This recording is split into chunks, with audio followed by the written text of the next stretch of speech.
Dictation start now.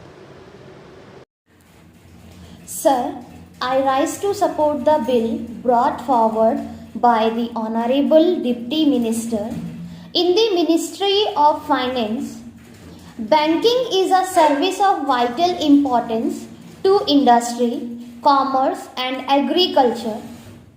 It is concerned with the creation of credit money and its distribution between various users such as industry and agriculture or between institution and individuals. In fact, that the smooth working of a modern economy depends on the proper regulation of credit with which the banks are concerned.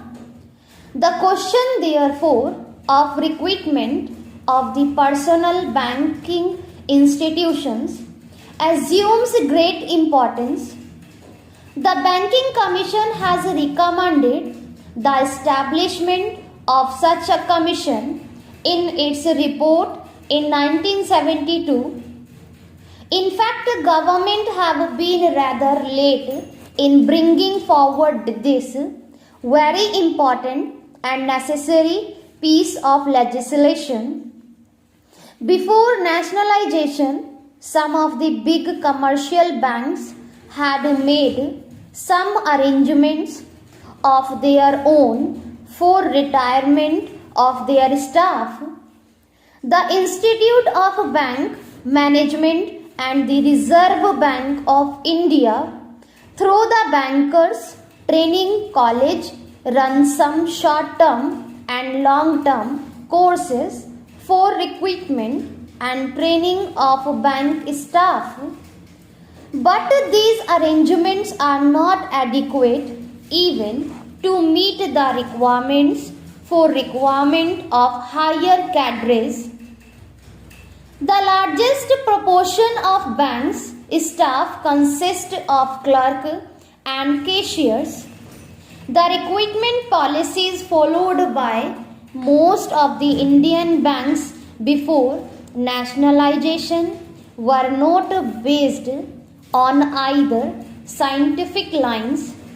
In several cases, even minimum qualification were not insisted upon. The Banking Commission has reported that in many cases, people who had not even passed matriculation examination were recruited as clerks. There was no proper evaluation of the aptitude or capacity, and very often caste and relationship determine the choice of candidates. Lack of training facilities, however, aggravated the problem, and banks found themselves with staff which had neither aptitude nor ability to carry out the jobs assigned to them. The bill before is welcome. It seeks to provide for proper methods of selection for recruitment. It provides for the establishment of a body corporate to be called the Banking Service Commission. It shall be the duty of the Commission to hold competitive examinations to recruit people for clerical and aligned cadres, junior officers cadre, and such other officers cadre as the central government may by notification specify. It shall consist of a chairman and persons who in the view of the government are men of integrity, ability, and have experience of finance and business administration. The bill rightly attaches great importance to selection of people for the clerical cadre because the clerical staff constitute the largest proportion of the total manpower, and it is they who give the banking service to the people. Rapid expansion of banking ensures further that many of them will soon get promotion to the officers' cadre. It has been estimated that every clerk can hope to reach the officers' cadre in 10 or 12 year times. Every clerk is therefore a potential officer, but to be effective, recruitment should attempt to attract appropriate skills and attitude, and search for suitable talent should not be restricted to the first point of entry in the bank at the clerical level. It should so be extended to attract sufficient number of persons who possess executive skill.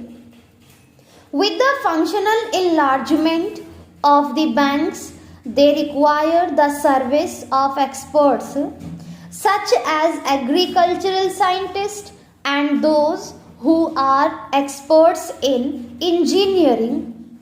Recruitment of such personnel should also be considered by the Banking Commission. A provision in the bill enables the government to increase the proportion of such junior staff from 25% to 30%.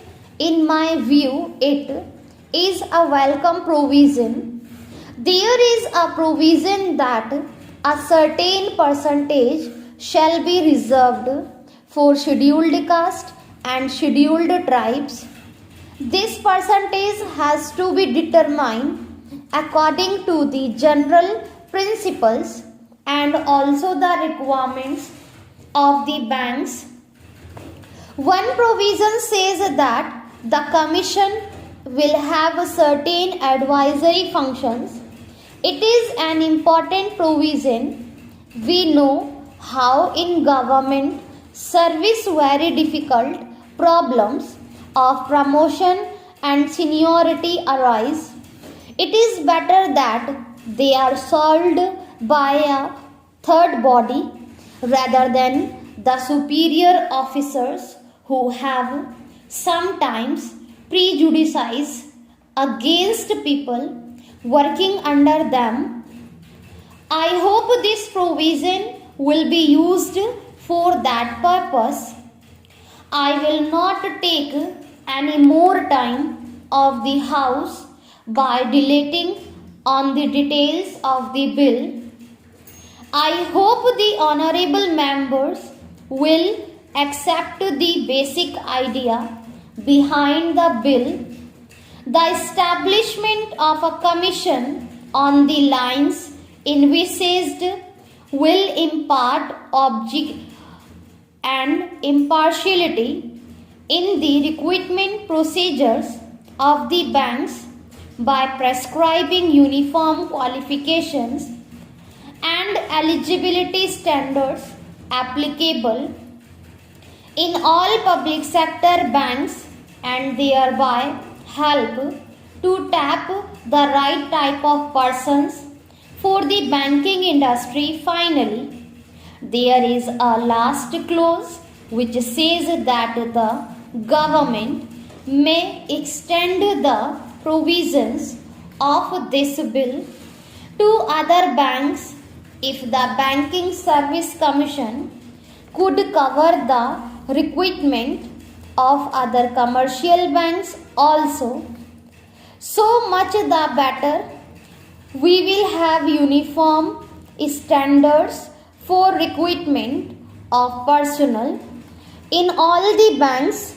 With these words, I support the bill.